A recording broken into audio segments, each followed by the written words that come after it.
আজ আপনাদের এক অসহায় নারীর কাহিনী শোনাবো। সেদিন ছিল অমাবস্যার রাত। একলা ঘরে, একলা সেই রাতে, নিঝুম রাত।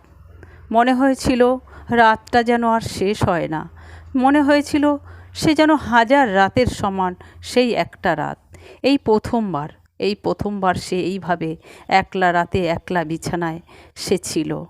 সারা রাত তার চোখের পাতা এক হয়নি। কোথায় যেন চলে গিয়েছিল ঘুমটা। বসে বসে কাঁদছিল, তার নীরব কান্না কেউ শুনতে পায়নি। এইভাবে সারাটা রাত্রি তার কেটে গেল। ভোর যেন আর হয় না। অনেক কষ্টে, অনেক অপেক্ষায়, চোখের নিদ্রা হারায় সে ওই রাত কভার করলো।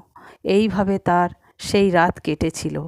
আজও সে ভুলবে না সেই নিশি রাতের কথা, সেই নিশি রাতের তার ডুকরে ডুকরে কান্নার কথা। সে একমাত্র সে নিজেই জানে তার সেই নীরব যন্ত্রণা আজও সে ভুলতে পারেনি। আজও সেই রাতের কথা মনে করলে তার হৃদয় শিউরে ওঠে, কেঁপে ওঠে। সে যেন এক বিভীষিকা, সে যেন এক